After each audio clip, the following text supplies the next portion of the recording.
Hey, it's Ben, and this is Drambo by BeepStreet.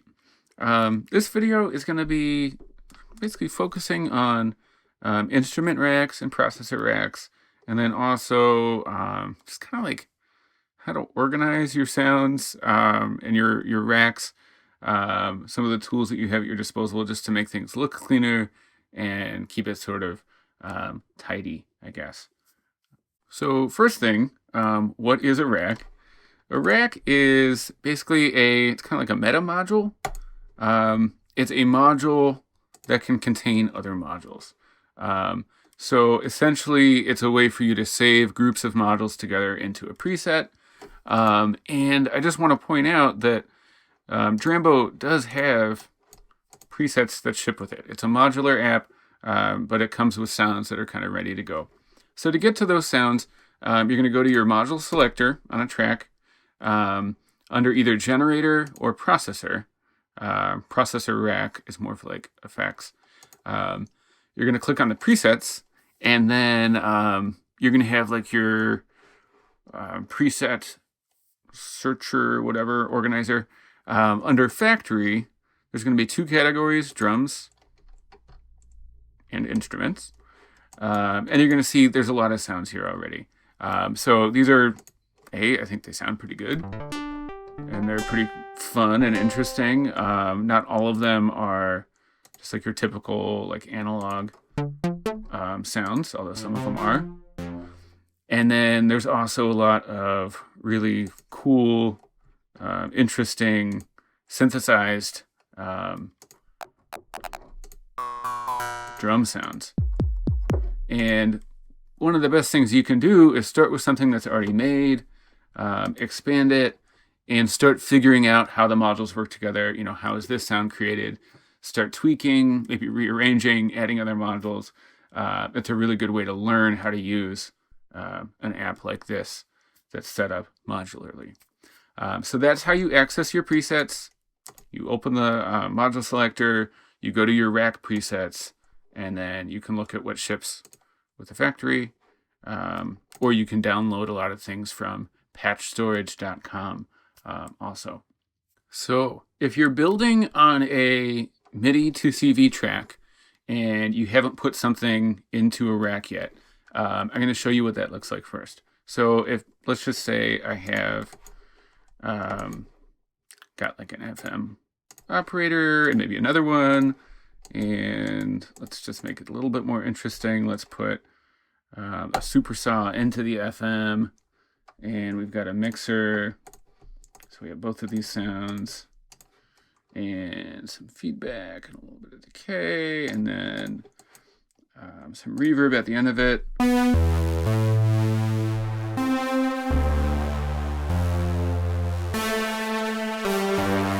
I like that sound. I want to save it. Now I could save a track preset.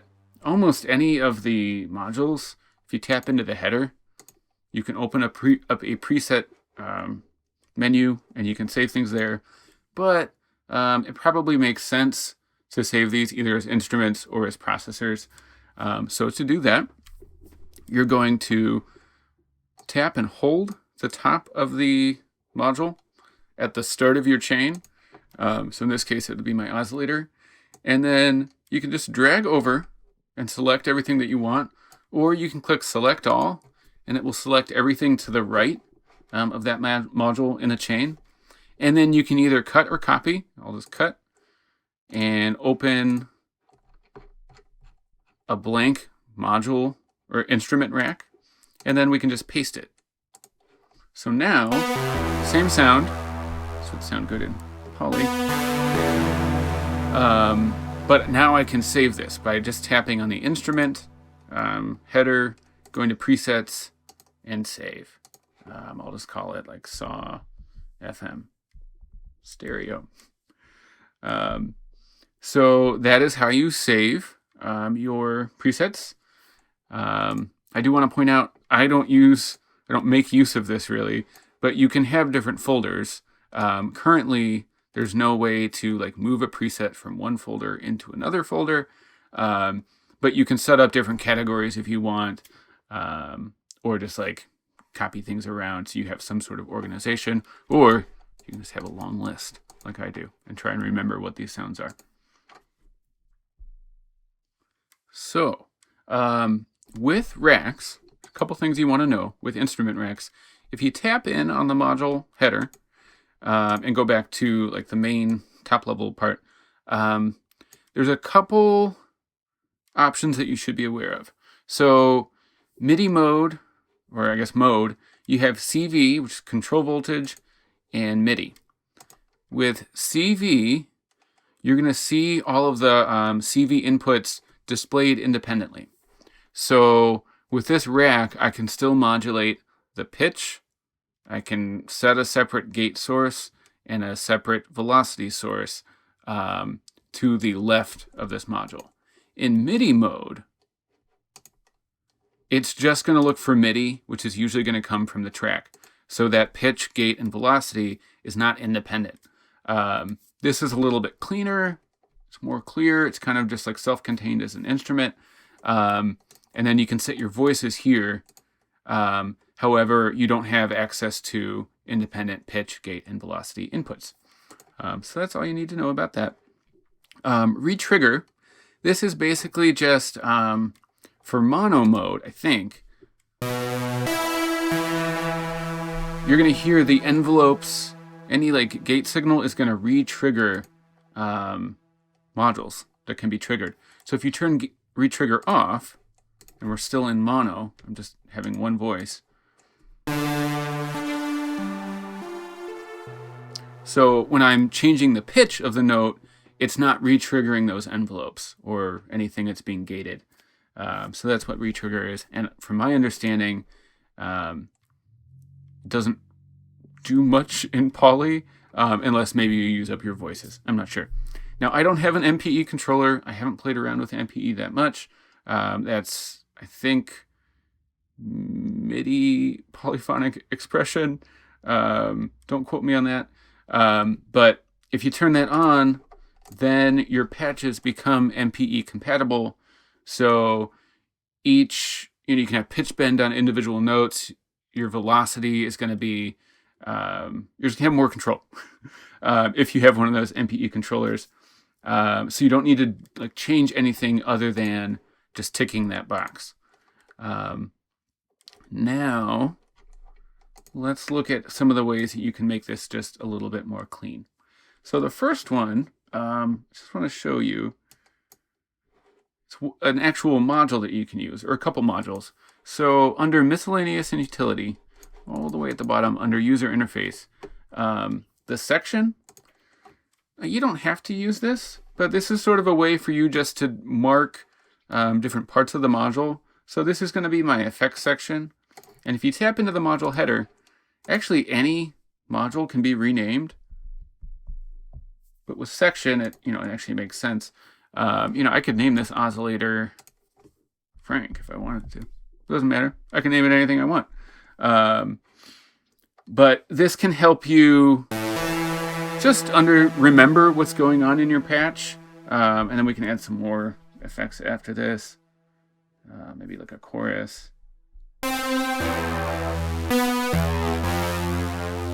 That sounds pretty good. And then, maybe I would have a section for modulation. I probably would want some modulation here. So add another section. And especially if you're going to be sharing this patch and if it's a little bit more complicated, then this is a good way for you to let other people know exactly what's going on in your patch. And I'll just add like an LFO to the tuning.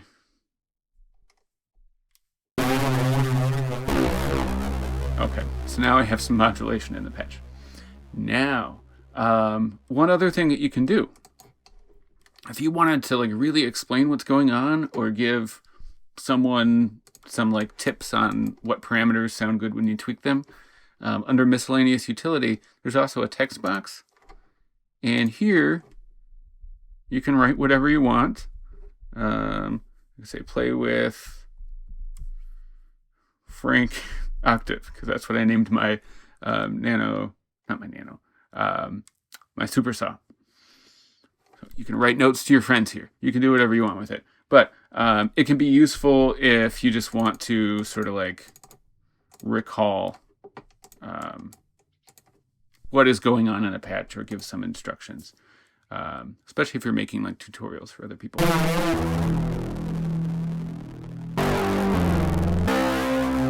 That sounds very fun.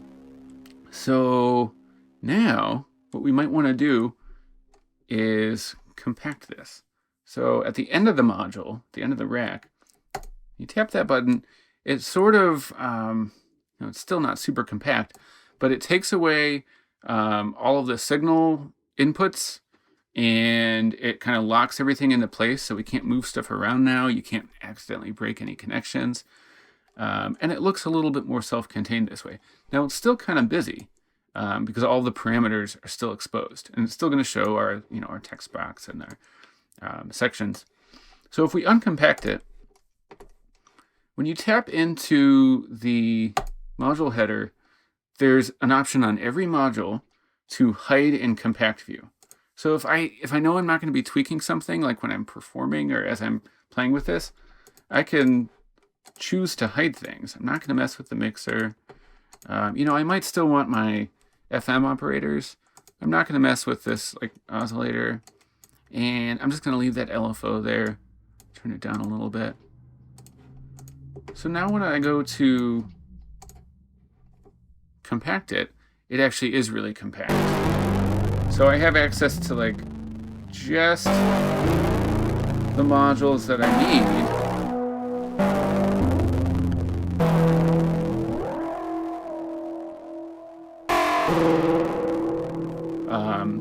And then if I want to do anything extra, move things around, I just uncompact it and I have the full view again.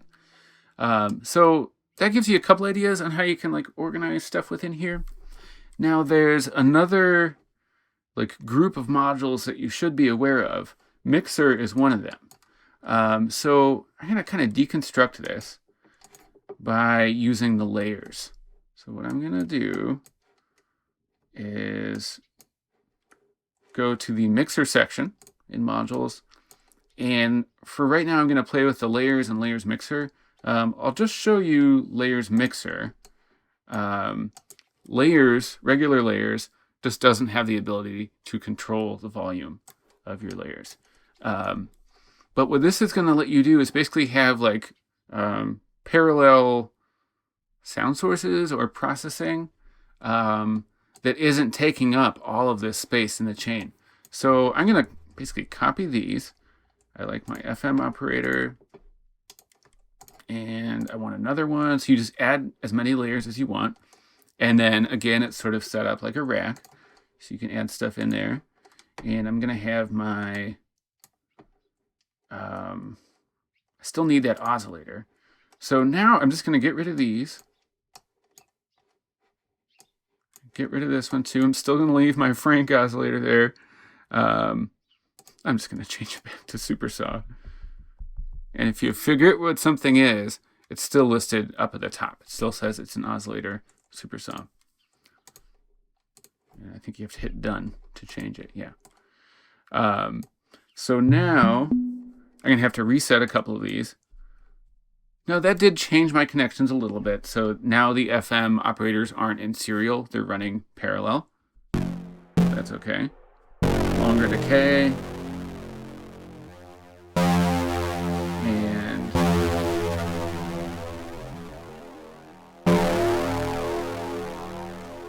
but you can see how this just makes everything a little bit cleaner. And I could have a bunch of sounds here. So I could have like a maybe like a percussive hit real quick. So you can also add processors here. It doesn't just have to be oscillators, like stacking your oscillators. This could be like totally different sounds. So I could have like a, just like a little click from some noise. I'll make this poly in case I decide to do that later. So the inputs in your layers still have access to all of the outputs that come before it. But one thing to note, this is going to be like summed into one input at the end. So everything in the layer is going to go through one output. Just keep that in mind. So I cannot say take reverb and get the input like from one of these layers. It has to be the full stack, if that's what you'd call it. I can mess with my volumes a little bit here, and if you start stacking a bunch of stuff on top of each other, it can get kind of loud. So that's why it's nice to have volume control. You know, I could even put on one layer, I can put a preset, which I think is really fun.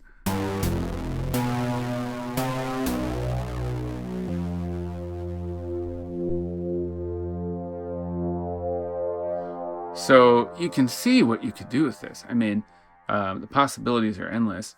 I'll get rid of this. So if you don't want a layer, you just tap on it and remove. You can also name it. So FM 2, I guess. I'll leave it. And then just noise. But you can put whole racks there. And you can also, you know, if I say like, I just want to copy this, you can then just paste it in. So it's really quick to like stack up sounds. And then now I have all those different layers and they're in my compact mode, so I can change things around very quickly.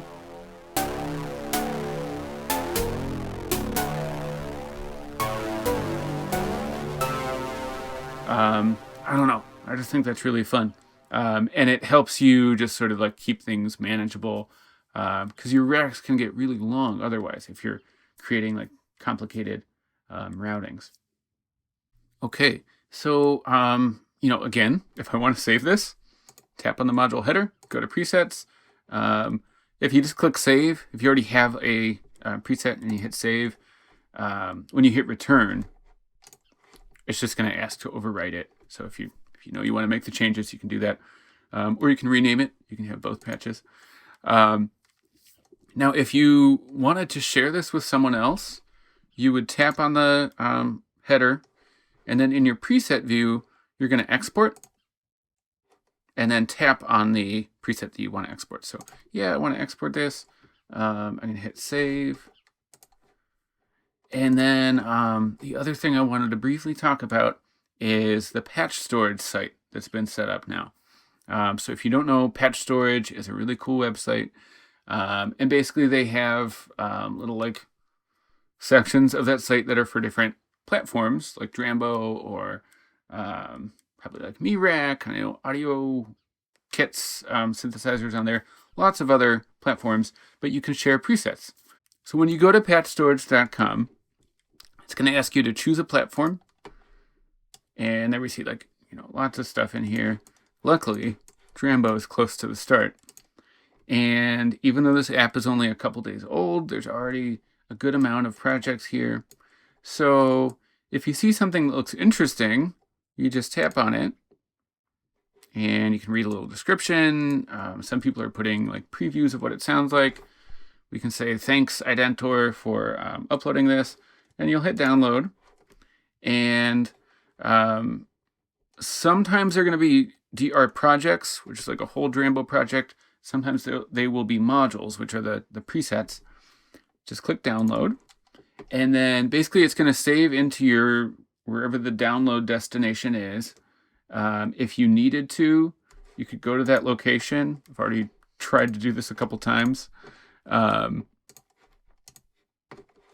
now I'm in my download section.